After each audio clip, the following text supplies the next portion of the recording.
You're listening to Frontier Matters, the podcast from 1914 Reader. Join us as we dive into bold conversations on growth and change in the frontier economies of the world.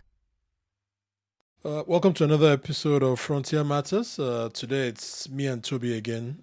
We were actually planning to discuss the second part of the AI topic we started in the last podcast, but today we're going to do a slight pivot and discuss that book review that has proven quite one of the most popular things we've written on 1914 Reader, which caught me a bit by surprise, but I guess there's a market for stuff like that. People want to read, or I don't know, there's a market for, strangely, personality pieces tend to be the most popular on 1914 Reader, even though that's not what we set it up for. But I mean, you, the reader, have the ultimate say. So when we've written about Buhari or Herbert and now Femi Otedola, it's proven quite popular. So I think we wanted to just discuss a few sort of points around the book, not just the book itself, but actually around Nigeria and what it says, and some of the things obviously that could not make into the book review. So yeah, Toby, welcome. How you doing? Thanks, Ray. I'm doing all right. So we're discussing making it big by popular demand. Yeah. Yes, by popular demand, because people actually ask for us to do a follow-up podcast. So we are agreeing to your request. Okay, cool. So I think to start off, I think one of the first things I wanted us to discuss was something that struck me while I was reading the book, that what do certain words mean in the Nigerian context? Because we use words in Nigeria, and if you don't stop and think a bit deeper about what you're parroting, you just end up parroting stuff that really is completely divorced from the actual meaning or the context of the word, or what that word might mean in another country. For example, so if you get on a plane from Nigeria and fly 6 hours in any direction, deregulation and privatization might mean something completely different to what it means in Nigeria. So I think this kind of struck me, when I was reading about Xenon and the diesel market and all of that, till today we call it deregulation. Everyone talks about the fact that diesel was deregulated, right? Now, to someone else, if you were to use the word deregulation in another country, say in Europe or something, it might mean something completely different to them. But actually, that's not what happened in Nigeria. Even with deregulation in Nigeria, you still needed a license to import. So it was heavily regulated but called deregulation.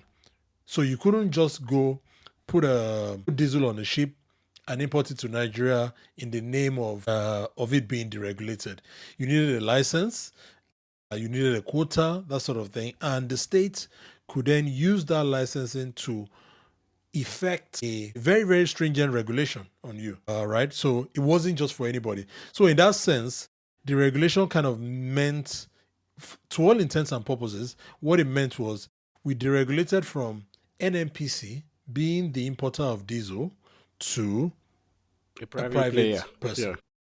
A private player, so that's exactly what it meant, so I thought we might want to maybe discuss that a bit. And the same thing with privatization sometimes, right? So maybe a government agency is in charge of a particular sector or a particular industry, and then we quote unquote privatize it, and all of a sudden it's a private person doing exactly what the government agency was doing, and you still rely on government favors along with all the government favors and everything. So I think this is it's one interesting aspect of things in Nigeria that I guess my lesson from it was to say sometimes, especially for someone like me who I live abroad, sometimes I just need to pause and actually consider the meaning of words.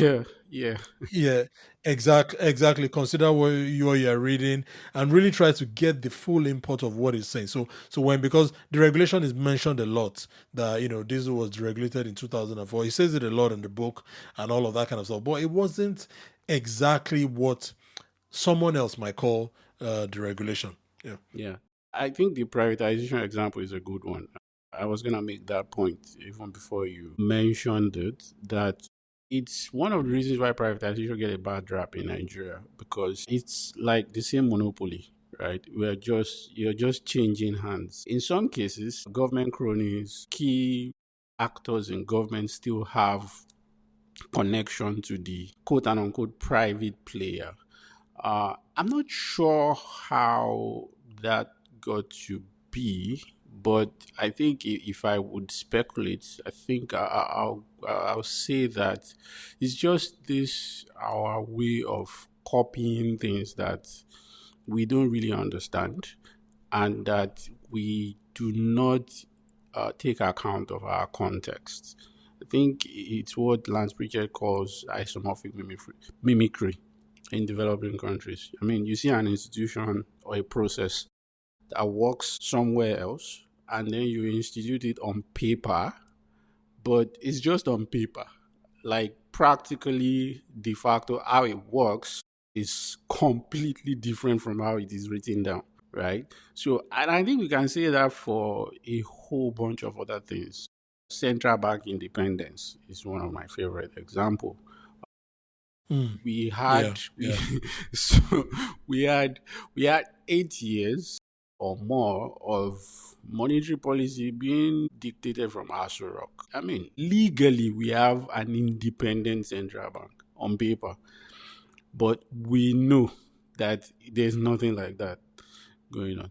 So I don't know how that came to be. Yeah, I think that there's a yeah. I think that that's a really interesting point about central bank independence, because I remember, one of the things I always say that I really dislike is that, when SLS was fired from the Central Bank of Nigeria, obviously he went to court. Now, it was such an interesting period because over a 2 week period, so much happened, right? And so SLS obviously was sacked, and then the case was about to be decided in court. Now, the judge obviously, I guess he was trying to look for a way out, but just before the judgment was when um, I think the emir of Kanu died, and then Kwankwaso named SLS as the new emir of Kanu. So that actually happened just before the judgment was delivered, and so the judge in the case saw that as an opportunity to dodge giving a ruling, because we were going to actually get a ruling that really tested the idea of central bank independence. Could the president just fire the central bank Exactly, governor but like I that? Because mean, that's what the case was really about. Now that day, yeah, yeah, but I mean, if you notice, like, political actors, I mean, it goes back to economics. We are all rational actors, right? Even if we are behaving irrationally, they know the law. They know this. If you notice carefully during GEJ, the SLS dismissal was a suspension. That's what they always call it. They say yes, it was yeah, not fired, because then, I mean, legal minds and yeah, other activists are going to talk about independence and how that is a violation of the constitution or the law. So they will say it's suspended.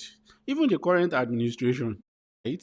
The acting, I mean, Godwin, with all his legal woes, and was never actually fired. He was suspended, until his tenure, lapse. So, however it is that lapse, expired. it concerns Yeah, nobody. that was what happened to SLS as well. Yeah, So whether you spend it in court or whatever, I mean, look at the Walter Onohe's case. Also, the Chief Justice of the Federation, it was suspended. Even more egregiously, 3 weeks to an election. So they always, find a clever workaround for these things, because, of course, yeah, yeah. I mean, I mean, that SLS case, right? The day the judge was supposed to give a judgment, the court was packed full.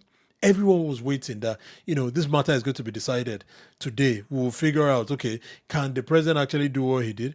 But then the judge, spotting that, okay, this guy's, his tenure is about to end. He's been made emir, which is his lifelong ambition. There is no way on earth I'm going to give a ruling here that will end up being my name being quoted forever and ever as the one who gave the president. So he dodged it. He just dodged the case. And I forget what he gave, but he basically wriggled out of it, and on a technicality just throughout the case. So we never really got a ruling on that. So, to your point about central bank independence, so we can continue to say central bank independence, which is something that's never really been clarified in law Yeah. whenever it's been tested. And, you know, And we've I we've, mean, we've the gotten to president can be dictating to a point where none of these things really matter anymore. So another example is the demonetization fiasco, right? Where a couple of states, I think Kaduna, Kogi, and I forgot the third one, went to court. So, and of course, they got a favorable ruling, which the court basically suspended or extended the demonetization exercise, which, if you would strictly interpret it, effectively erodes central bank's independence, right? Because yep, the yeah, yep, so yeah, and I mean nobody has really considered the import of that and what it throws up. But we just, like one of your favorite words, anyhowness, we just make these things up as it goes, and yeah, and the same thing has happened to the yeah, judiciary. yeah, Court rulings don't really mean anything. They are just, spoken by the yeah. judge, and especially if the government is involved. So, but back to your point, it's challenging for a rentier economy. I think Russia after 1989 also struggled with this, where you're trying to liberalize basically a resource dependent rentier economy. These things are always going to be challenging. Privatization, liberalization, deregulation are always going to be challenging. What I find really frustrating is just the fact that we do not, I mean, it's part of the reason why we are doing this. We do not have a civic space, either in the media or whatever, that really, really challenges these things, and, raise the public awareness to them. Everybody just sort of go with the flow. And I mean, in some cases, they are enamored by the personality involved, and Yep. everybody just go with it because if government deregulates diesel, and after deregulation you have a sole entity, either an individual or a group of people, still effectively monopolizing the supply of that commodity or product, then I don't know what you have, I don't know what kind of market you think you have. And we really don't consider the broader macroeconomic and even developmental impact, of that. We just celebrate these people. So I mean that's really, your point about Russia, just made me think, right? And obviously, I mean, Russia was, after the collapse of the Soviet Union, Russia was gripped by serious violence, right? So it was a mafia state, and you then get Putin to come in. So I'm just thinking of it here that, if you transplanted Otedola story to Russia, he's Abramovich. He's that kind of person. Essentially, basically, Putin comes in and says, okay, you guys, we will quote unquote privatize. We will give you access, but stay out of politics. Right? Obviously, that was not the bargain in Nigeria per se. But, his story straddles the sudden death of Abacha, which was completely unexpected, yeah, right? So yeah, before Abacha died in 1998, I mean, we were preparing for a life president. We were preparing for him to be in office forever till either maybe a coup removed him or he died in office or something. And then all of a sudden, this guy dies. I think a lot of people don't really realize, but this guy dies in June 1998. By February, what, 8 months? We already have a new president, and a democratically elected president. So between that 98, his death, and the elections, and then the unbanning and all of that, people who had suffered so much from IBB's dribbling and lying all these years, a lot of people just stayed out of it. They said, no, no, no, it can't be real. It can't be real that, this Abdul Salami guy is saying, oh, I'm going to hand over in a few months. It can't be real that, look, we've been lied to for so long. So a lot of people say, okay, let us wait and see. And then you then get a whole new class, a whole new class of people just emerged who are these are the people who are fortune favors the brave, basically. The people who felt like, well, I mean, why we'll try our luck. And then you get the Tinumbus, you get the Iboris, you get a lot of other people who pretty much came out of nowhere, but they took the chance and grabbed it, and then they built it in the out of it. So Otedola is on the other. He's on the business side of this, somebody who had made some money before, the return of democracy. Obviously, it was a governor's son. His dad had been a governor when the military was still at the center. And then he was well positioned for the democratic dispensation, and he flowed naturally into it. I mean, I'll link to a piece about Abramovich in the show notes called Our Oligarch, a fantastic article I read many years ago, which kind of like says the ball. But I think that kind of gives us a chance to segue into the other points I was going to make about this in terms of, I don't know if I've mentioned this before, but I like there's this mantra I've learned from one of my favorite writers, Janan Ganesh, who says that you should look for the general and the particular, right? So if you're going to read a book about Nigeria, you are better off reading a book like Otedola's than, say, a book that titles itself something like History of Nigeria or A History of Nigeria since 1999 or A History of Reforms and Privatization since 1999, right? So here you can see what's going on. This is from one man's view, but as he's talking, you see what's playing out in the background, right? So he's describing meetings with Obasanjo. He's describing how, for example, Obasanjo called him and said, "Oh, I want to renovate the National Ecumenical Center in Abuja, but I don't want to use government funds to do it. So I need you to make the first donation, and if you make that donation, I will, and then I can then use that to entice other rich people to donate and all of that." But Femi just said, no, I'm not going to. I'm not going to do. I won't do that. I'll just give you the whole everything. And he called him a check of 300 million, right? So rather than say, Obasanjo said no, but when you read it and you read between the lines, you see that Obasanjo was actually testing him. It was a test, and he passed it quite well, right? And then begin to say, okay, here is why he kind of got a lot of favor later.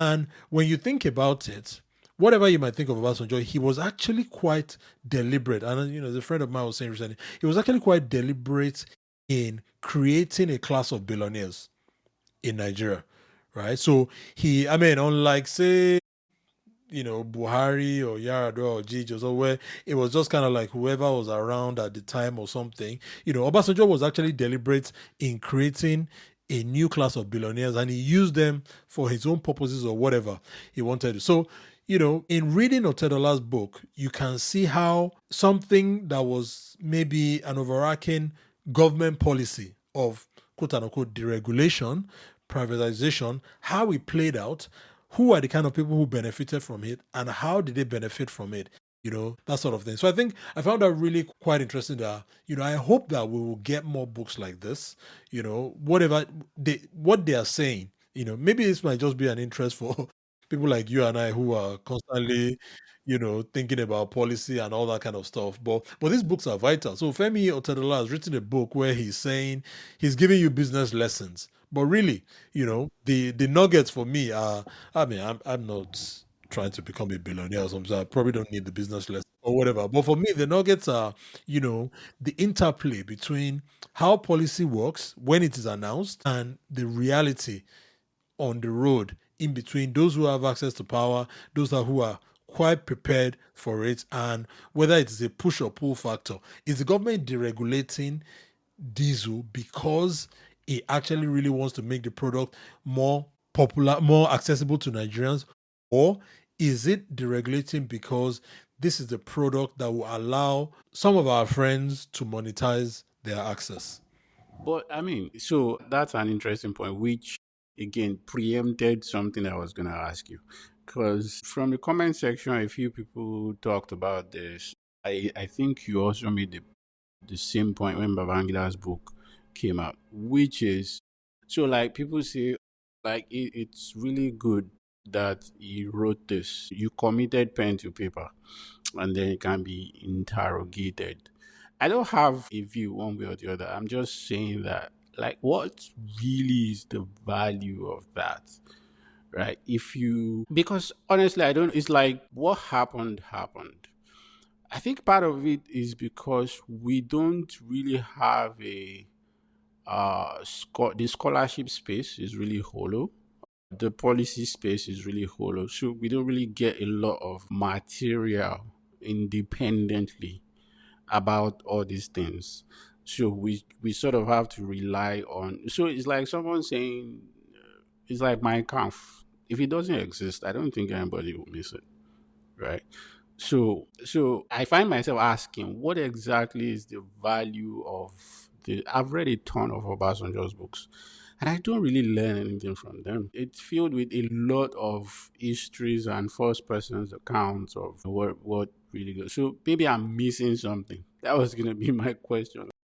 Yeah, so I think that you're right, right? So when Obasanjo writes a book, he wants to get a story out there, right? He wants to put it out there. So he's usually typically maybe he's just fighting with somebody else or something, and he wants to get his own version out there quickly before that person can change the story, that sort of thing. So in that sense, when all history or when the bulk of history is first person accounts, it makes our work harder, right? So those of if you want to be the kind of person who is studying Nigeria, it just means that it makes your work harder in the sense that you then have to read multiple Counts. versions, accounts, and all that. It would have just been so much easier when we had, like, if we had, say, like proper trained historians who are independent, and that person would then take Obasanjo's version, take his enemy's version, and all of that kind of stuff, and then write us an account, an independent account, which saves us the trouble of going through all that. I mean, this was something that we said, when we were writing formation,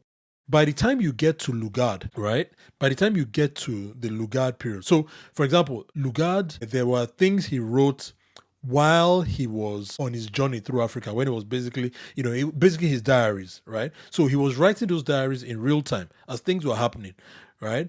Then when he was in Nigeria and was trying to lobby for stuff, he wrote all that stuff. And then a lot of stuff, things like the dual mandate. He actually wrote it after he had left Nigeria and was back in London in semi-retirement. And he was then trying to shape his own legacy, right? So all of those things, you have to take them, very, very contextualized, right? So for example, when we're writing that, the stuff he wrote after he had left Nigeria when he was in London, we de-emphasize those, I mean, those were not reliable. He was just writing stuff to try and get a story out there. And then there are also the other stuff where, because he was such a polarizing figure, he inspired deep hatred and deep devotion. So people who like Lugard, they really liked him. They liked him and they were so devoted to him. They admired his hard work, his principled stance, and the fact that he was such a stubborn and strong-willed person. And those who did not like him, they disliked him quite intensely because they felt like he was so stubborn, he was one-eyed, and that sort of thing. So those people who disliked him, they wrote their own books. The people who really liked him, they wrote their own book. None of them on their own is reliable, but taken together, then you can get a picture. So it just means that you have to read more stuff about Lugard. And Lugard was very, very good at putting his own version out there just to make sure that his story was the main one. So, like you said, I just think that it doubles the amount of work we have to do. You cannot possibly just read Obasanjo's version of the Civil War and think that you've gotten a good version of the story. No way. It's just one side. And sometimes he mistells stories, quite a lot of time. And he's very, very prolific, He writes quite a lot. He has a chip on his shoulder, that sort of thing. So I guess, you made the point about Mein Kampf, right? One of the stories I read about Churchill was that I don't know what motivated him, but as soon as the Mein Kampf came out, he immediately got someone to get him a translated or to either translate it to English or something. And when he read it, he began to obsess over the guy. And he kept on going on and on about it, that this guy is dangerous. This is what he's planning to do. Initially, he sounded like a crank, right? He was just like a crazy person that everyone was like, what is this Hitler obsession? Why is it bothering you so much? But he kept going on and on about it. And then until Hitler invades Poland, and then Churchill stature rises because he had been the one who had been predicting that, look, this is this guy. This is what this guy plans. I've read his book and all that kind of thing. So obviously, Hitler did not write that book for it to be a warning to his enemies or something. He probably was just writing, Yeah, in his own yeah, version. And, yeah. So and the same thing with Otedola's book. He's just writing. He thinks he's giving business lessons, but really, what was that thing Tyler last to say? A Straussian reading of it uncovers multiple layers.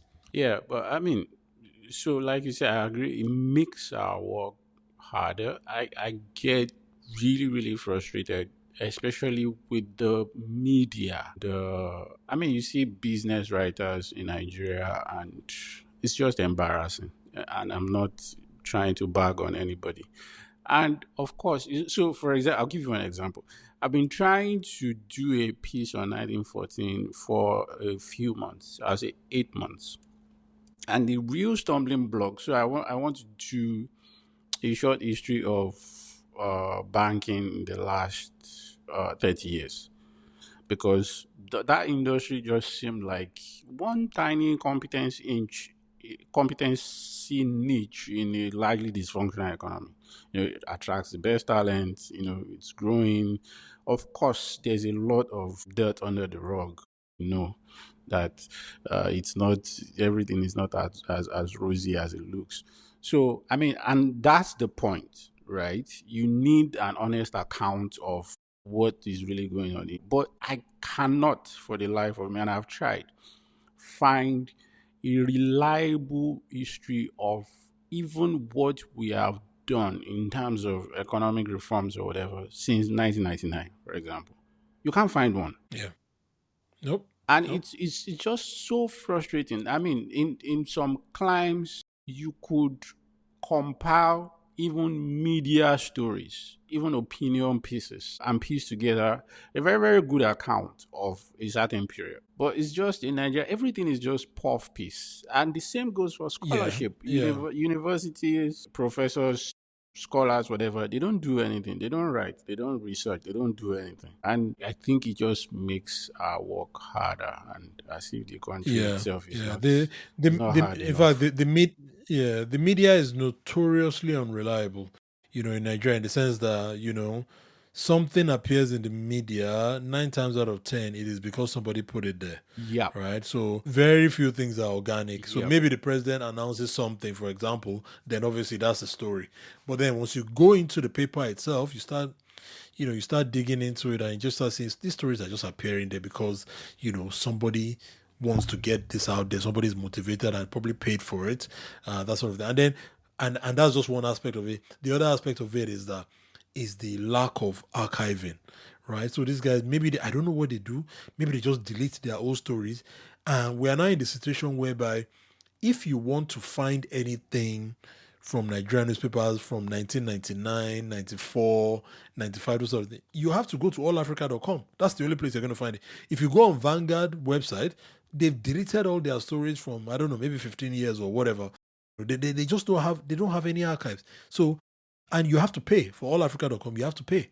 That's the only place where you're going to find all of this stories. So it's kind of like really scandalous in the sense that I remember when I was writing the Buhari piece, the obituary piece, I had to dig deep into allafrica.com just to be able to read stories around that period because of that whole, where he and Obasanjo first initially tried to do association for democracy and good governance in Nigeria. All those stories are memory hold, and you probably just have to, go back into that period to just kind of say, okay, what was going on there? Or things like the PTF, for example. All those things are just, they're just not there. There's no, like you said, there's no scholarship. So it's a real problem for a country that we have willfully decided to fly blind. That we don't we it's almost kind of like we don't want to know. Yeah. And Yeah. all the tools are there for us now. All the tools are there. The internet is there. Podcasts like this are there. The storage is cheap. You can actually write stuff, put it out there. And even now with the age of AI, in the sense that you can write something and AI will pick it up if the quality writing is good. But I don't know. Yeah. I It's mean, I was talking with a friend today, I mean, on this point. So, I mean, we were just chatting about reform, but how do you do reform if you really don't have numbers? Nigeria wants to do cash transfers, but we don't have a national database that is reliable. I mean, the last government, the Buhari government, claims they have a national social register. When Tinubu came in, they said it was unreliable. We can't use it. Blah blah blah blah blah. Okay, so in 2 years, what have you done to regularize the social register? What is missing? Like, what's the way forward? No, we don't know how many people live in Nigeria. Actually, we don't know our population. We don't know how many people died in 2024 or how many people are born. Well, born, exactly.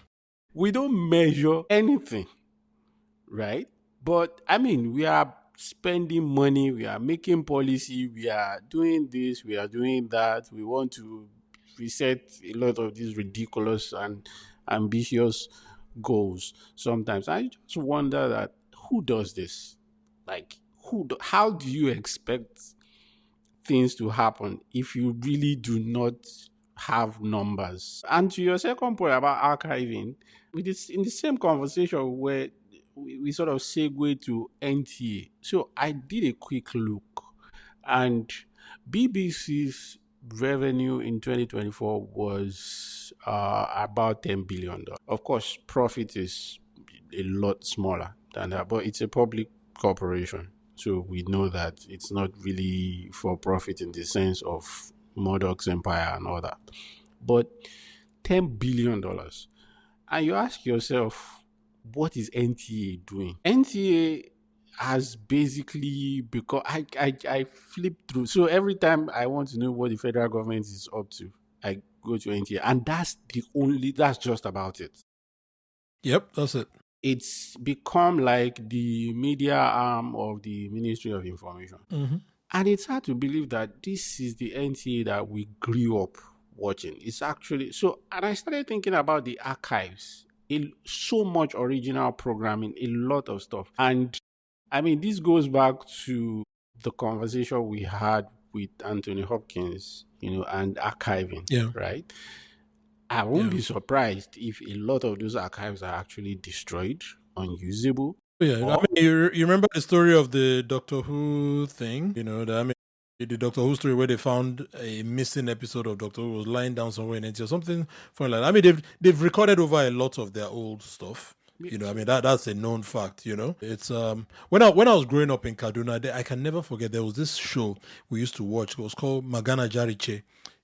It was fantastic. Like every Sunday, all the kids would gather around. It was kind of like a kind of tales by moonlight type story, Yeah. something. But I'm sure nobody can give me an episode of that stuff now if I wanted to watch it, right? Or even and this is even that's the public sector. It also happens in the private sector. So like recently there was a story that Fuad Lawal, at least Fuad Lawal, to his credit, he's trying to fight this by doing archiving, archiving the archiving.ng in Nigeria. So I saw a story recently, and they talked about, they interviewed some people like maybe over 30 years ago, and they were talking about their names, their famous names. So Dangote, Segun Awolowo, and all that. And I was just telling someone that, you know what? A part of my past, it almost feels like a lie, because when I was growing up, for some weird reason, my mom will always buy Prime People and City People, right? So every Friday we'll read that stuff, and I became I used to read them religiously. So a lot of the names now, like, because I mean, what triggered it was Segun Awolowo, and I was like, look, Segun Awolowo was a proper playboy, right? In those days. I mean, his stories were in every edition of Prime People, who he was dating, the clubs he went to, and all of that kind of stuff. So all those stories, but I cannot read any archives of Prime People or Vintage People or whatever today. God knows where they are. All those things. I don't know even if I think was it Mayo Akinpelu or who else started it at that time. All those archives, people, yeah. yes, but they're all gone. And I just feel like whatever I can't remember is gone. Like I can't corroborate, or if I can't remember something, and this relying on memory is unreliable. I mean, we all know that. So which is why something like this Femi's book is good. At least it's written now. I mean, all the copies can never get lost. So at some point later on in life, if somebody wanted to even just get his own version of the story, at least you can consult. But as a country, we need a body of knowledge. We need a corpus, if you like, of knowledge where everything that we know about the country that is accessible, it just has to be something that exists. It cannot be fragmented. You know, you were talking about banking. A few years ago, I wrote an article for when I was several years ago when I used to write for Quartz Africa. I wrote an article about the history of FX, foreign exchange in Yeah, yeah, Nigeria, I and it remember was that such a big. piece. I mean, yeah, it was such a popular article. But to write that article, I had to sit down with someone. It was like over a 1 hour. The call was over 1 hour, and I was typing furiously because this was somebody who kind of like was in the banking industry, and he's not a trained historian, but he's an historian by character, by nature, if you like. So he remembers all kinds of tiny little details. So he was just, he could remember, and he's a very reliable person, a honest person where I can really trust in account. But how many of such people do I know? How many of them do exist? And if I didn't have access to him, there was no way I could have written that piece. But at least I've taken his oral history because obviously he has a public profile. He will not be able to write something like that. But I've been able to take a lot of what I learned from it and I've committed it to text form. And the funny thing was, a couple of years after I wrote the article, I just randomly got an email from a firm of lawyers here in the UK. They were defending a Nigerian client who had somehow gotten in trouble with FX issues and all that, and they said, oh, they needed someone to give testimony as an expert witness on the way FX worked in Nigeria, just the structure of it. And because of that article, they called me. So I couldn't attend the court case, but I wrote a statement for the court and said, here is what my understanding is and all of that kind of stuff. And all of this just came because this stuff was documented and written down. So yeah, we really need a body of knowledge that exists and that is accessible to people, that is outside of people's heads. I saw something recently, just this afternoon on Twitter, where they said writing things down allowed human beings to separate the knowledge from the knower, and I thought that was really a really fantastic way of saying. So knowledge could, to start writing things down, knowledge could exist independently of the person who knows it. If you rely on oral culture or oral history so much, then the person who knows the thing, there's no way of splitting. There's no way of making that knowledge independent of that. Yeah, true, true. I mean, absolutely right. And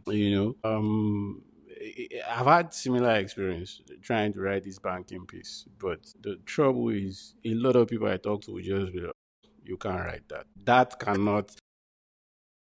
Well, welcome. That's it. That cannot exist in print." All right. So I mean, I ran on Substack. I ran into a piece. I think I sent it to you. One William something. I always forget his last name.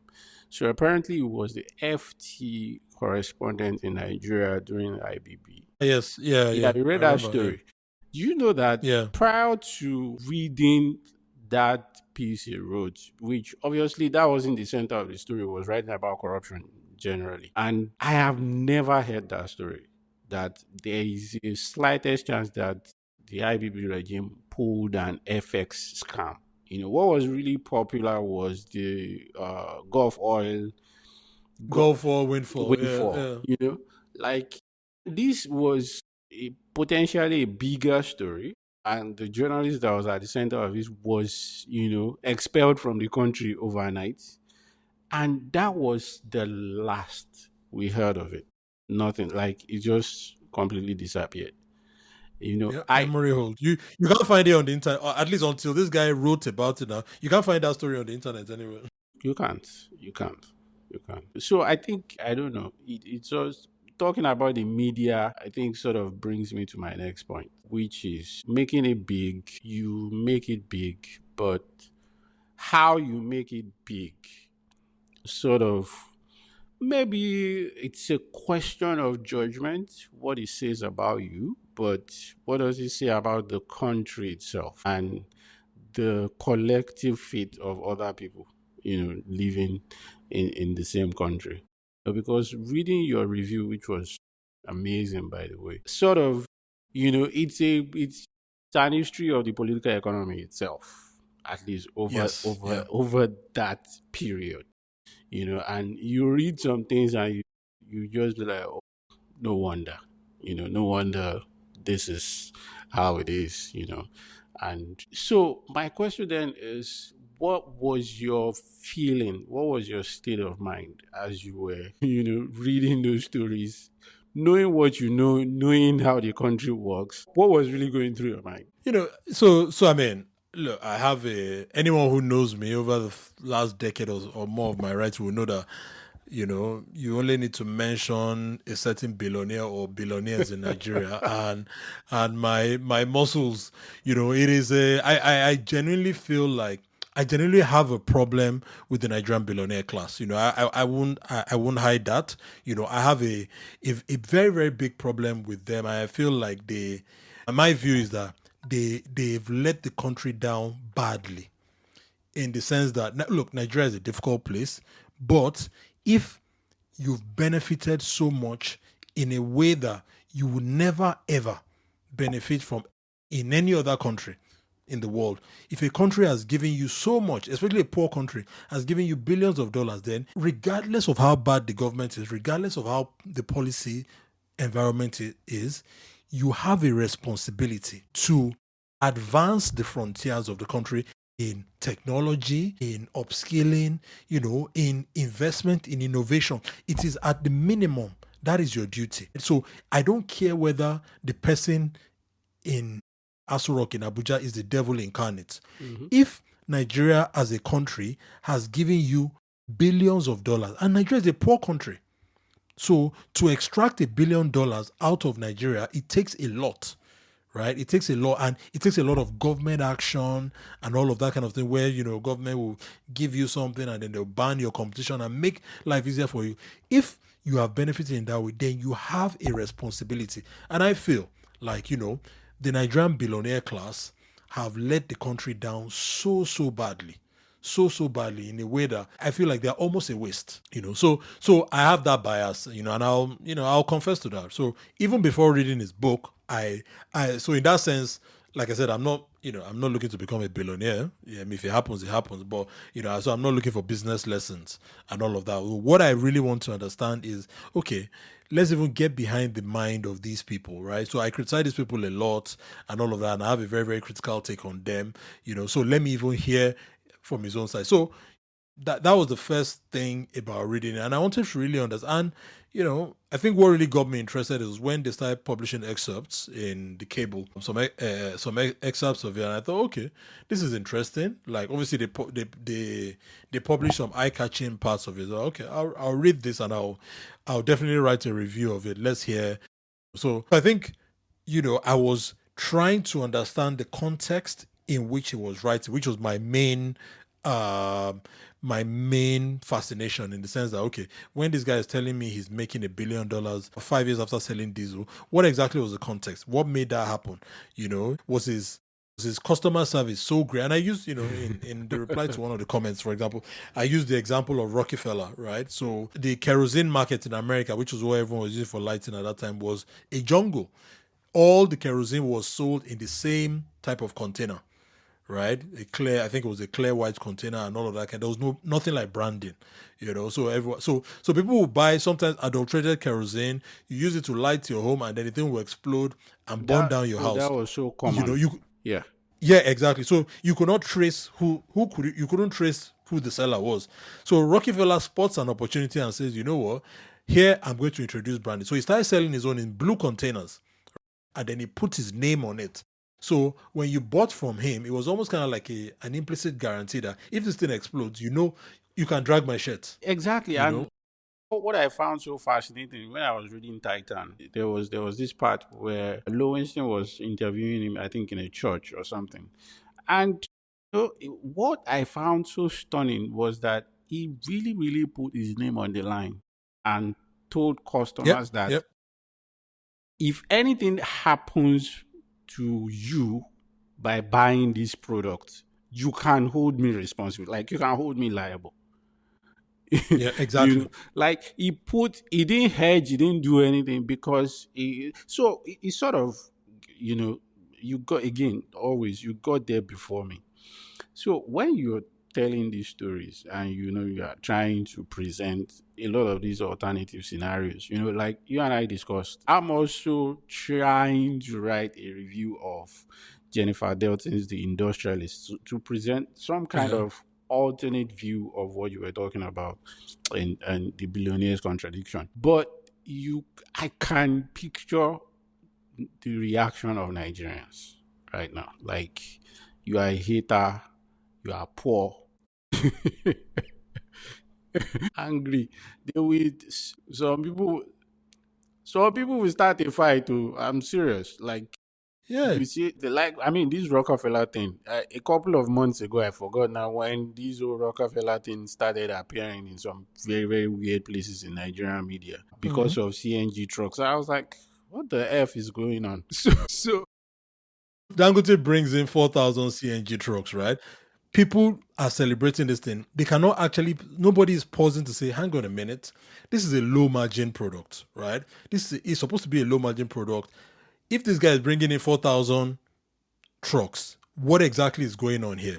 If he controls the entire value chain from refining to distributing to me, how is, who is going to pay for these 4,000 trucks? But no, people were jubilating and saying, oh, Dangote has done something big and all of that. And he just, I just looked at, okay, I guess maybe Nigerians really enjoy. Um, So, what I'm getting at is that is it a case of okay, maybe I'm trying to get you to play psychologist here. So, if you look at the US, for example, and I'm learning a lot from the Delton book I'm reading. It was before like the 19th century, which was like the corporate era in America, like the industrial era. One phrase that she used, which of course is corroborated by other historians, was it was a case of rugged individualism in terms of entrepreneurship. There was no it was a race to the bottom. Nobody was making money because the competition space was so fierce and you can't raise prices. There's no way. When you square that with, I can't make sense of the fact that Nigeria has the highest gross margin on cement in the world, and the housing supply market is what it is. You understand? it's crazy. Yeah. Like we were talking about Rockefeller, there's this fantastic book. Again, I forget the author's name. Crude Volatility, that sort of described how even the refining and exploring market or situation was before Standard Oil. Like, it was the ghetto. People were refining in their backyards. Yeah. Pennsylvania People, was a you wild know, country. it was. I mean, when you look at power, the fact that Massachusetts had over 100 utilities company at some point, so is it a question of our history? Like, we've gotten used to this, just a few people enjoying market dominance, and that has created so much inertia that you can't break out of it. Or what? You're the historian. So, like, what's really going on? Well, I have a theory, and this is an untested theory, but I've been thinking about it, and my theory is that America, Nigerians, as soon as you mention Dangote, they will start talking about the men who built America, right? And they believe that this class of billionaires are also on the same journey, right? So them Dangote and all that, they're also building Nigeria right now. But I think that one big difference, one fundamental difference, and beyond, I mean, it's a silly argument, right? If you're putting Dangote in the class of Rockefeller, I can't even take you seriously. But one fundamental difference that I've been thinking about is the fact that on their come up, in the time of Rockefeller or Vanderbilt and all of those people, J.P. Morgan and all those people, the American government was weak in the sense that the government was so small, it could not really give you favors. So the American government at that time did not have the power to ban things, right? It did not have the power to police the borders. It was a massive country, right? So the American government could not say, oh, because somebody is doing something in the country here, yeah, I mean, we'll block the borders or something for you, or give you export license or all those kind of things, right? It could not really be a negative power. I mean, it had some power, they had, it could not really do the kind of things that we can see that the Nigerian government can do today. So the Nigerian government today is a huge negative power, right? In the sense that the example I like to use is that the Nigerian government cannot go to Muritala Mohammed Airport and say, or say for example, the president declares that issues an order and say, I want the Muritala Mohammed Airport toilet to be clean all the time and for it to have running water and to be functional. Maybe it will work for 2 weeks, max. It cannot order anything sustainably positive to happen. However, it can block things from happening. So the Nigerian government can say, you will not do this thing, right? And you will not be able to do it. So you see a lot of our billionaires who are operating in that environment with a government that is powerful enough to be a huge negative force. They are shaped accordingly. So Dangote is a cement magnate, right? Now, the fundamental thing, and I'm going to write a big piece on cement coming up very soon, which will take in, I'm almost done with it. Well, I'm almost done with the research for it, but in the sense that he has tried other products, right? But then he stumbles on cement. And the main thing about cement is that it is almost impossible to smuggle. So a bag of cement, 50 kg, a bag of rice, 50 kg. You can take a bag of rice, you can smuggle a bag of rice, put it on an Okada and dash across the border, right? With that bag, you can sell it in derikas, several families. I mean, a family cannot finish it in a bag of rice in a year, right? So there's value in doing that, but you cannot do that for a bag of cement. You cannot open a bag of cement and start selling cement cups to people. It's fundamentally useless. You need a lot of it. So to be able to, for you to have cement in quantities that make sense, you probably need tons, really, or several bags. So that product made itself amenable to the Nigerian government's negative power, in the sense that if the Nigerian government bans the importation of cement, then that product is banned, because it is very, very difficult for you to then get a trailer, load it with a ton of cement, and then try to get it across the border. It is too, you cannot do it. So Dangote aligns himself with a government that has that negative power, and then, he produces cement in Nigeria and then he charges what he likes, in the sense that that negative power of the government is very, very effective. There's a passage I shared on Twitter a couple of weeks ago when JP Morgan went to have a meeting with Roosevelt, and it was one of the things that actually inspired Roosevelt to start cracking down on those big because I mean the way the meeting went was that JP Morgan he talked to him almost Teddy, right? Teddy Roosevelt. Okay. So after they had the meeting, and JP Morgan just talked to him like, who is this? He almost looked at it like, kind of like, who is this guy? Like, hey, you are the president, so what? And the author of the book made the point that you could understand why, because at that point, the JP Morgan still concerns was it US Steel or whatever, the whole combined, the revenues far exceeded the tax revenues of the US government at the time, right? So you could almost kind of like understand why JP Morgan would feel like, who is this guy talking to me, that sort of thing. And that inspired Ted to say, okay, look, you might be making more money than the government, but we have to crack down here.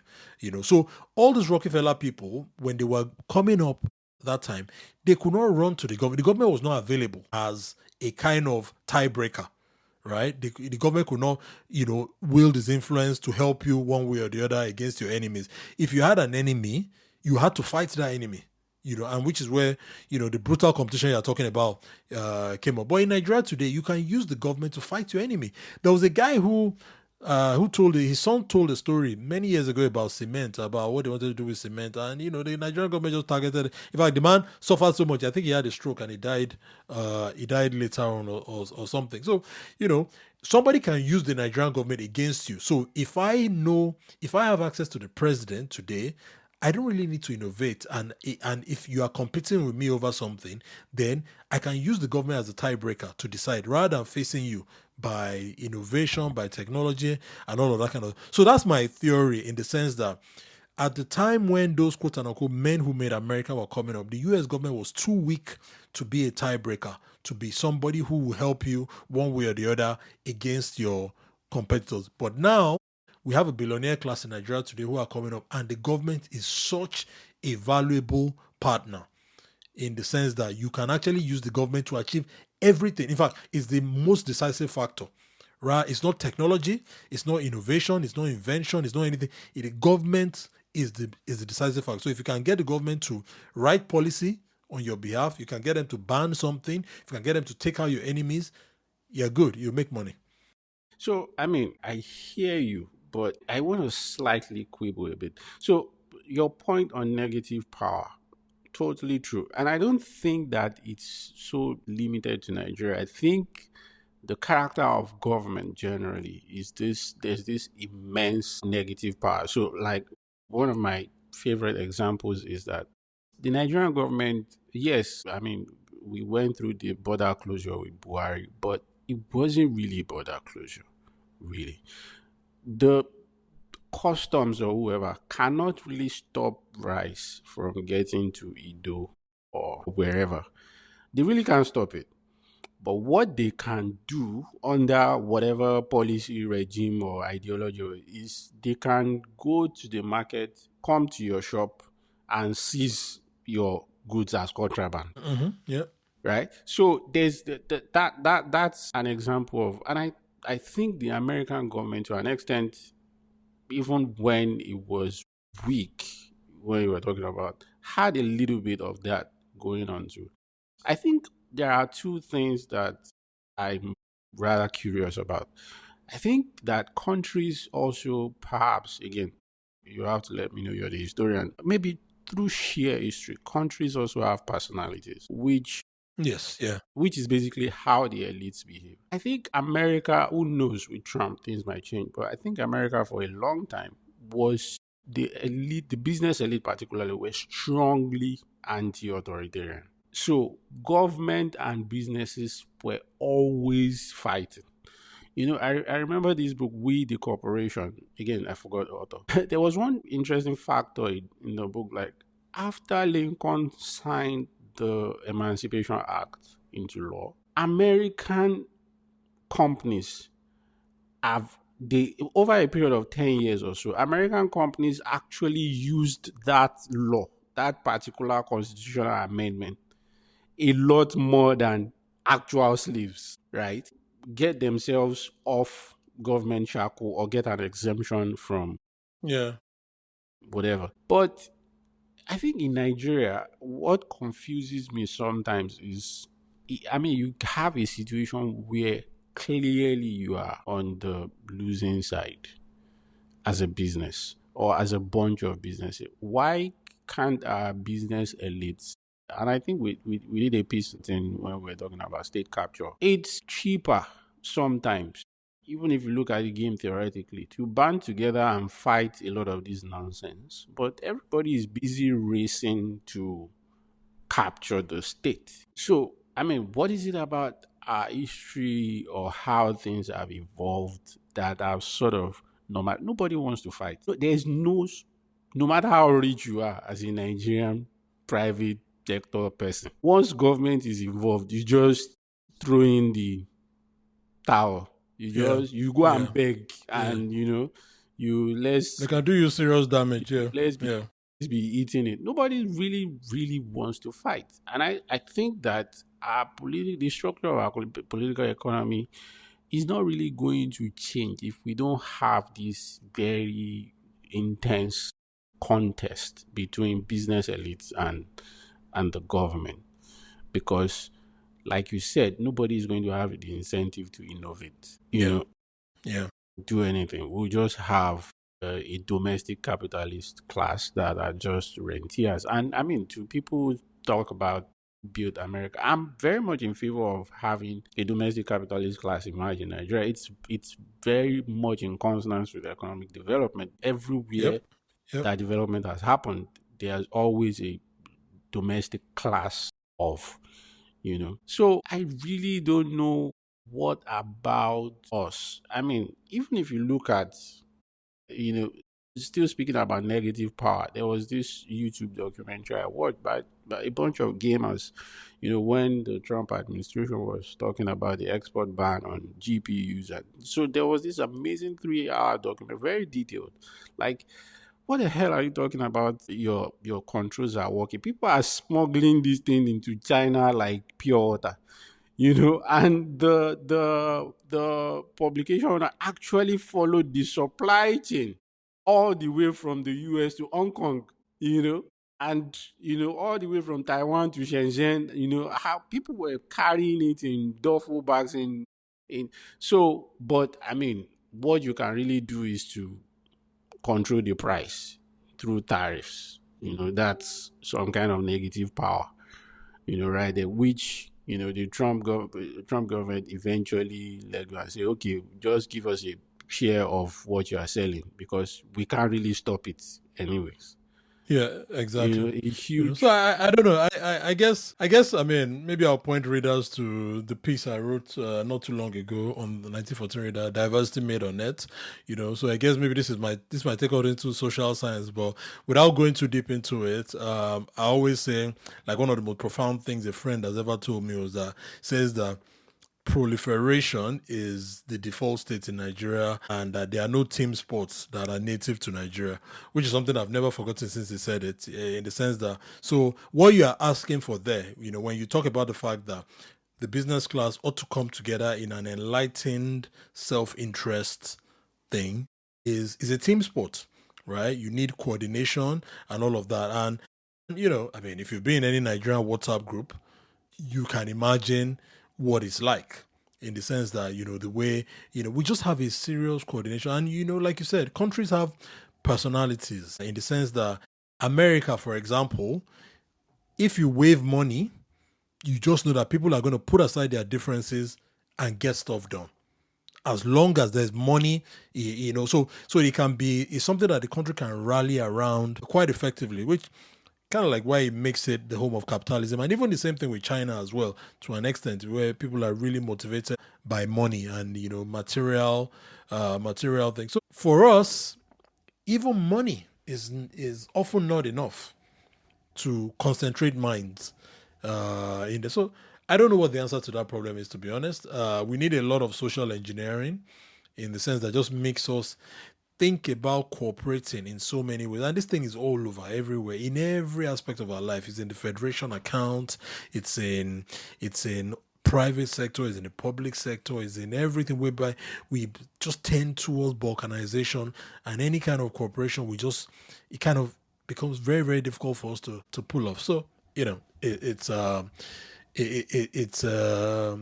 we it's probably not a surprise that these businessmen act so individualistic, and then they tend to end up using the government to fight each other rather than actually say, actually, you know what, if we were to come together and in an enlightened self-interest manner, we can view that the government is not really the enabler that it should be, and we should be able to stand up to it and restrain it, especially if, its most destructive tendencies. Yeah, yeah. So before we did this, I was gonna buy the book and read, but I mean, no way. So, and So to save you the some trouble, of the things you were sharing with me were so interesting. So, do you have a copy with you? yeah. So I'm actually going. So I think maybe to start to wrap up this project. So maybe I think maybe I want to talk about some example. There are so many examples of irony in the book, right? But I'm going to read out a section which I think kind of like sums it up. So now this section is titled "Don't Accommodate Fraudsters or Saboteurs." So this is kind of like one of his lessons, right, in the book. So I'm going to read from page 187. So now he's talking about, There's no in this way I'm place, going to be able to keep a straight face, but okay. so he's talking about, this was the period where he said he went through hiring and firing so many people. He struggled to get people to, So anyway, so he says, after him, I brought in a born again Christian. When I was growing up, we had much respect for evangelicals, even though I was born into the Catholic Church. What he did was unpardonable and only added to the management crisis I was to endure. Savannah Fisheries was the biggest fishing company in Nigeria, and along with Julius Berger, it consumed the most diesel. We had tried to cut their marketing manager, a Sri Lankan, with enticements that he always rejected. We bought him a TV set, but he decided to give it to the company and they placed it in the staff room. I was so impressed with his ethics that I approached him with an offer to work for me. He declined the opportunity. A while later, he called me up one day while I was on a trip to the UK. He said he was sorry to inform me that my new CEO had just told him they shouldn't be buying diesel from Xenon. My chief executive had actually told him that he had another company that could sell to them at a better price. I fired the CEO over the phone without an investigation. The man at Savannah Fisheries had proved himself honest and trustworthy, and I knew I could take his word as fact. Now, this is just a fascinating, right? So you are admitting that to get the diesel supply for a company, you are trying to bribe the CEO basically to give you their business, and the guy refused. When I did it, it wasn't bad, right? So I'm trying to bribe the CEO of a company so that I can sell them diesel. That is not bad. I gave him a TV. There's nothing wrong with that. Inducement, enticement, which is the clean word he used in there. Now, when my own guy tries to cheat me by going behind my back, now that is very bad. So when I do it to you, too bad. When you do it to me, that's very bad. Right? So, and I found this so interesting. Like, and he's committed this stuff. This is written word. It can't be changed. He's committed it to paper. And there are countless examples of this, right? Where you're talking about, something. And I just realized that I guess in a way, because of the rules by which these people operate, which is to say no rules, they do things as they like. He didn't see anything wrong in him trying to bribe the CEO of a company so that he could get the diesel contract from them. And for him, that was a good guy because I bribed him and he refused the bribe. But my guy who was trying to rob me is a terrible person. That's a fraudster and a saboteur. And we should get rid of him. So there's so much of it in the book like that where he will say one thing and you just realize that. There was a part where he tried to paint Ike and Herbert as bad people because they came to his office and they came and took collateral away from him, property and all that for where he was owing. And I just thought to myself that actually these guys, Nigerian bankers, they are what they are. But I thought this was actually quite good. You're painting them in a positive light. He was trying to paint them in a bad light, but I'm like, these guys came and they came to collect. They were very civil about it. Like, and like a friend of mine was saying recently, a banker cannot be your friend. What were you expecting? And I thought to myself that, this was quite a funny thing because Femi Otedola himself had run a loan shark business. So before he started Xenon, he said Center Force. It was a loan shark business. That's what he was doing. And this is, somebody told me at the time about the business. They said that, that back then he used to take people's spare keys of their car as collateral. So when you default, he will just come and drive your car away. So you could just wake up and just see that your car is gone, after you had defaulted to him. So, and I thought to myself that God knows how much those people were owing you, but you were owing 35 billion. The bankers came to your office in suits and politely told you that you needed to shed weight, and somehow you found that. I just thought, so there's just so much irony in the sense that, and I guess that, when you're a big person, when you have made it big in Nigeria, you operate by your own rules, you make up your own rules, you do what you like, and so irony is completely lost on you. Again, another example, right? He talks about, he had Zenith Bank shares. He had a lot of Zenith Bank shares. They were 60, and he said he wanted to sell them. So he calls Jim Ovia, the CEO, and they are talking, and Jim Ovia said, don't sell it, don't sell it. That the thing is going to 100 naira. How? How did he know? This is the CEO of the bank. I had to rub my eyes and say, am I reading insider trading here or am I running mad? But to him, that wasn't from the AC. Exactly, So for him, that wasn't the problem. You know what the problem was? For him, what he identified as the problem, that the share price now dropped to 12 naira and Jim bought the shares off him. That was the bad thing that happened. So me talking to the CEO of a bank, getting inside information and him telling me that the thing will go up to, that's not insider trading. That's not a problem. Him deceiving me and not getting the share to go up as he promised, and then you lost. You lost a bet. Exactly.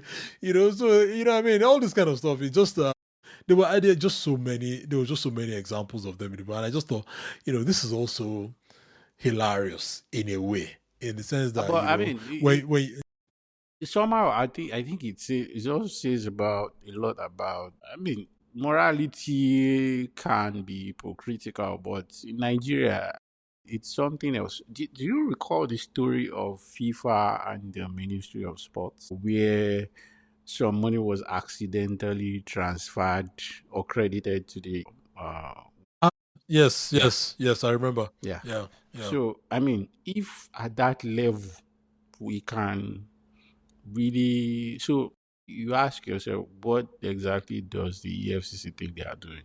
If at the level of a minister of sports is a member of the Federal Executive Council, for crying out yeah, yeah, loud, so yeah. So if at that level we can be that, play hide and seek with things that is completely black and white, right? yeah, yeah, So I yeah. mean, well, Try to, yeah. We operate by, again, maybe this ties to the point we made at the start of the podcast, in the sense that nothing is really codified. We don't clarify things. Words don't mean what they say, what you think they mean. And people just interpret as they go along. Everything is done anyhow. So it just made me realize that at a rarefied level, that things don't get better. So the people who are, if you think that the ordinary man on the street is bad, it actually doesn't get better at the highest level. So these people operate by completely different rules. And I remember somebody was telling me a couple of years ago that thing. He says that, he was telling me about somebody who got into government, right? And that person, this person who got into government as a very senior level, it was saying that, that person is no saint, right? But he said the person now called him and said, that that you think that Nigeria is really, really bad. That things are bad. That I think this country is a very, very difficult border. But that now I'm in this position, this high level position in government, I'm now realizing that actually it's a lot worse than I thought it was. And it says basically that when you start seeing things, almost kind of like seeing things in 3D, while you're only seeing in 2D before, and you're now just seeing how bad things are there, the way people behave at the highest level, it's no different. It's a lot worse in many cases. So if at the billionaire level class, these are billionaires talking to each other and they are still behaving in this way, you just have to wonder, I I mean, guess money gives you a ticket to skip rules completely. yeah, You just make up your own. yeah. Money and power. I mean, there are so many leaked, supposedly, because I don't want DSS coming to my door. Leaked conversations of Amici during Buhari saying unbelievably cynical things. Yeah, yeah, But yeah. I mean, this same guy today, is in one coalition, and you open your mouth and say Nigerians are suffering, and because of that, they should give you power again. Like, it's just completely crazy because they don't. Yeah.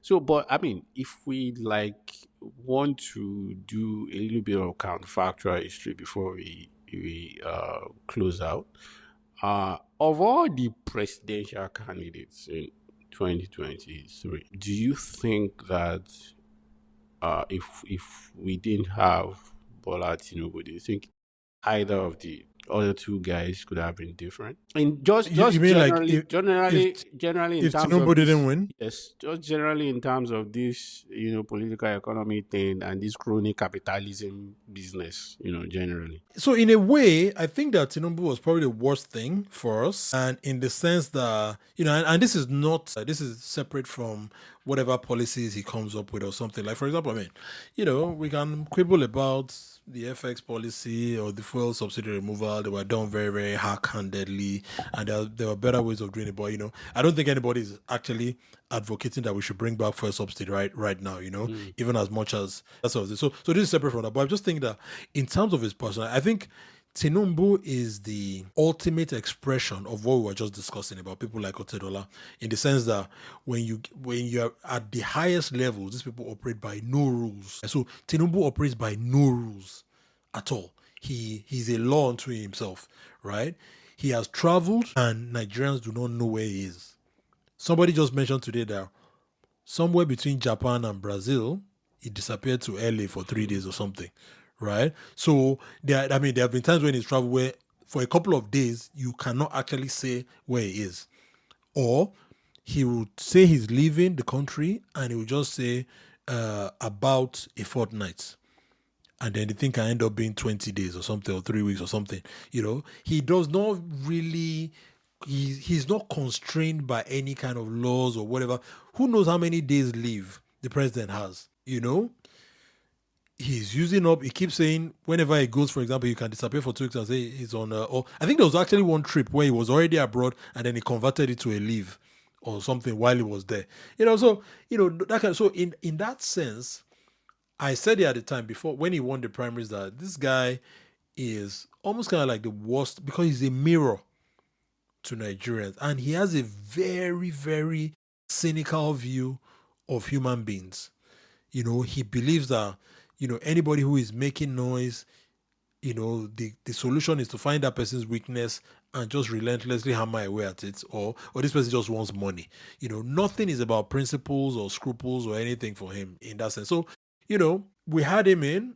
I mean, at the end of the day, he will probably be able to do some things that maybe the others could not have done, like Atiku, and I have to hold up my hands up, say maybe because I know a bit about insurance, but the insurance bill is actually quite good. I was surprised when I read it, in the sense that I was surprised that some of the things that made it in, like, consumer protection, because I normally expected that, like, the insurance companies would have lobbied away all of those, but they made it in the end, directionally, it's okay.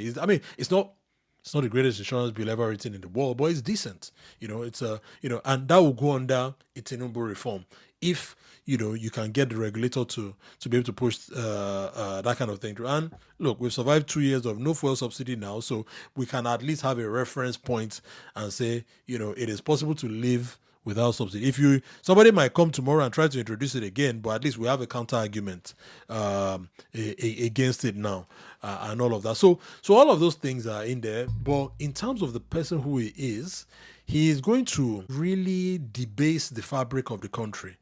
In the sense that he pushes boundaries, nothing is sacred, everything is profane. He does all kinds of stuff that he wants to do. He just does whatever. He talks anyhow. There is no decorum or anything about that. Personally for me, because I believe that in a country like Nigeria, especially a developing country, reform is one thing, but imagery is also quite important. In the sense that, and I always talk about the fact that, when Lee Kuan Yew became prime minister, he said his cabinet members should always wear white, right? And they used to wear white to cabinet meetings. And he said they needed to not just be scrupulously clean, that is non-corrupt, but also portray it in a visible way for Singaporeans to see that, that this thing. So and I would have liked, you can argue about it in different ways, right? And this is not an a campaign thing or anything or that kind of thing. But there was a certain dignity about Osinbajo that I liked, right? And to be fair to Buhari in a certain way, at least now that you can contrast him with Tinubu, there was also a certain dignity about him in the sense that there were just some things that Buhari would just not do in public. I remember, and one of the first examples I always say is that in 2015, not long after he won, APC had a meeting. They had one meeting in Abuja, and he was there. And this was supposed to be like a party meeting, and they were discussing how they were going to be, sharing offices and all those kind of things. And, it was getting heated already at that time. And while the president was in the room and they were discussing, the TV cameras were there and everything, people were banging on the table. Right, they were shouting, they were arguing, and somebody was hitting the table in front of the president, right? And this was not, he was already the president at the time. But, he sat down there, he didn't raise his voice. He tried to tell everyone to calm down, but just sat down there and just looked at it. And I think maybe after that, he probably never attended those kind of meetings again, but just that misbehavior, there was something about him that at least was, and I feel like, we can do policy, we can do reform, we can do all of these things together, but the nature and the character of the person also needs to portray a certain level of dignity. Otherwise, things corrode very, very quickly. Look, what's that saying? Civilization is like a thin wafer over a volcano. right? It can explode and rupture, because of the nature of the country that we are, because of all our diversity and all of those kind of things. You can see it, the whole crassness that is creeping in. It was always there.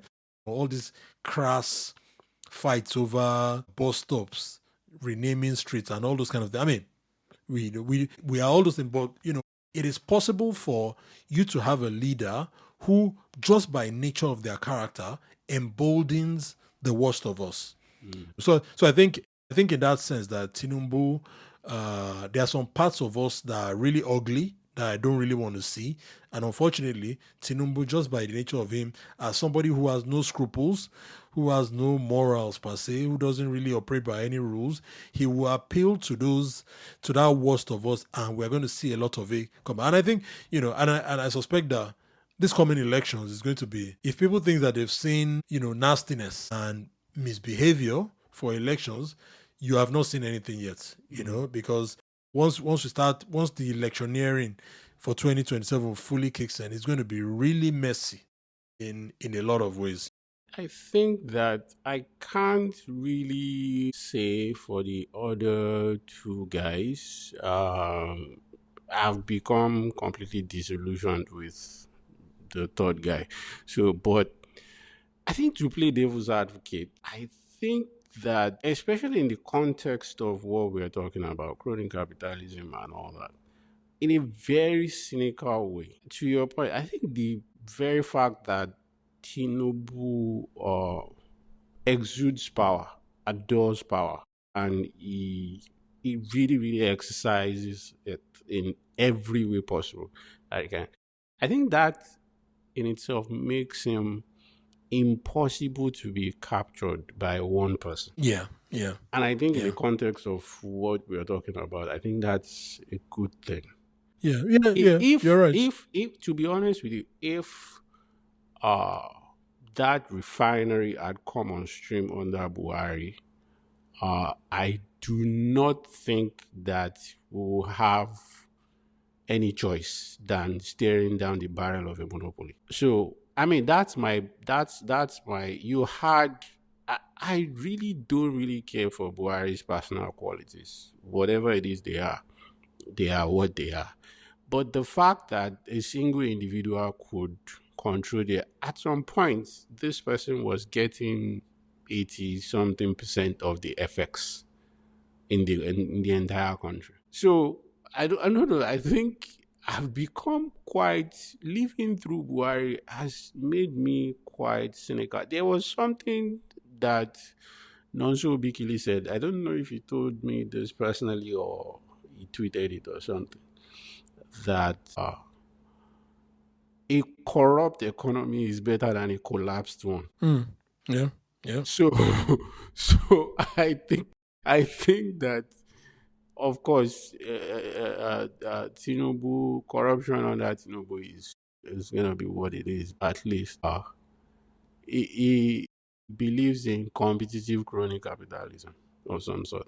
Yeah. So maybe Yeah. that's I think, I think to wrap up, I'll tell a story that somebody told me, about Tinubu, in the sense that, things like, he tries to control the people because he has so many people have access to him.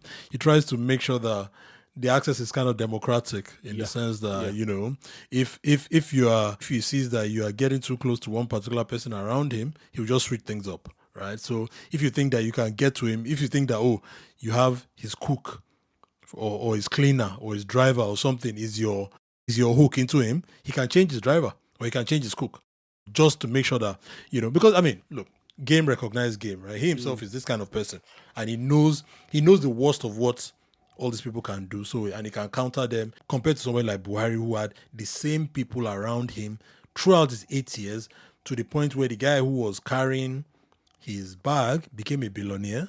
All the people around him they made so much money, and there was no change. They were just basically gatekeeping access to him for the entire period that he was there. Unlike with Tinubu now, it's more precarious in that sense. So like you said, you're right. I maybe this is just my own personal preference, in the sense that I kind of feel like, for a developing country and an emerging one, that imagery and the facts often don't speak for themselves, in the sense that if you say corruption, like, I mean, just to use an example, I would like, because of what I feel is so much family breakdown going on in Nigeria that is really not talked about. And I always tell people, please go and read stories from the customary courts in Nigeria, and your mind will be really, really exposed to the kind of stuff that is going on at the very lowest level in Nigerian society, whereby the idea of marriage or the idea of unions or just having children together is just a completely flimsy thing. People divorce for all kinds of things. She smells, I don't like her again. Head to customary court and we divorce, that sort of thing. And because of that, I feel like I like the idea that a president who is publicly devoted to his wife, or to his family, and at least for public consumption, presents a family picture to the country, and without even saying anything else, but just that people can look and say, okay, the idea of the president, even if it's just holding hands with your wife in public, and just being a face of saying, look, we claim to be a community country or a family society, but here it is in practice, right? That you can be devoted to your wife, you can be devoted to your family, and still rise to the highest office in the land. Maybe it might encourage somebody. I don't know. So maybe that's just a romantic in me, in the sense that I feel like those kind of things are useful to go alongside. Yeah, but I mean, I feel like in their absence, the public space just becomes a lot more coarse, a lot rougher, and we bring out the worst instincts in us. I mean, I agree. I agree. But I think that perhaps maybe for maybe what mechanism design people call moral repugnance, I think maybe Tinubu has a bit of an image issue, right? Yes, So yeah. yeah, he has a bit of an image issue because I don't really think he's that. I mean, you're talking about marriage. Buhari was in Germany and publicly said that his wife belongs in the Well, other room. I don't think Tinubu can do worse than that. yeah. So, True. so, True. so, Yeah. I mean, I can't forget Angela Merkel's face. Like, she was stunned. Like, When he said it, yeah. what did he say? And I mean, yeah, you said that in the presence of perhaps one of the longest serving prime ministers in Europe, A woman, who is also a woman. Yeah. Yeah. So, so I mean, Yeah. I mean, let's close on a positive note for Femi Otedola, which is what Yeah. we, like, to stay on that point. Like, one thing that I actually think he didn't really portray that much in the book, although it's there, but is that Femi is devoted to his daughters. It is, it is something I like, I admire. Nobody can, I mean, the way his daughters talk about him, they're not pretending, right? It's not just because he has money or is that. They genuinely like him as their father. I mean, if you follow Temi Otedola or Copy or any of the others on the way they celebrate his birthdays, the way they talk about him, the way they, Papa this, Papa that. Okay, yes, he bought them Ferraris, and all that, but he's beyond that, I don't think it's just because he spent £270,000 each on a Ferrari for all of them, but they genuinely like him. They can hang around him. I mean, you can see the way they, he will do. I think he's featured in some of their Instagram or TikTok videos or whatever. He's devoted to his daughters in a way that is kind of nice. So again, like I said, as part of talking about the kind of things we would like to see in the public space, I will give him points for the fact that as a father, beyond whatever else he is, beyond whatever billionaire he is, but as a father in public to his daughters, I think he is admirable. In that, I mean, I can't say the same for a lot of other billionaires, for example. But if you have a public face and you are you have a public profile and all that kind of thing, it doesn't hurt, for you to be that kind of person that people can look up to, not just for the money you have, but at the fact that girl dad. This is how I can relate to my daughters, and I can relate, and I bring up my kids. So fair play and well done to him for that. Yeah. Yeah, I agree. I Okay. agree. I agree. Yeah. Especially given the Yeah. crisis of fatherhood that is, I mean, rampaging everywhere. Exactly. Yeah, I Yeah, agree. exactly. Yeah. All right, cool. So thank you for listening. And one thing I always say is that if I write a book review and you feel like because you've read the book review, you are not going to read the book, I have failed in a certain way because I will never ever discourage anyone from reading a book. So please don't take my review Are you as the trying final are you word for trying it. to sub me? Are you trying to sub me? No, no, no, no, no, no. I mean, some people will not want to read the book, and that's fine, But I just hope that it's not because of my review that anybody will say. So if you want to go read the book, read it. You might come to a different conclusion. Maybe the business lessons might be useful to you. You might want to become a billionaire, and you might want to read me. Like I said at the end of the day, I'm a poor man, So a lot of these things don't really appeal. But hopefully, between the review and this podcast, I hope we've been fair and we've tried to cover as much of that as well. So. This podcast will be back with you in 2 weeks' time again. Hopefully, you enjoyed it. Toby, pleasure again. All right. We'll catch up again soon. All right, Faye. Thanks. Been a good one.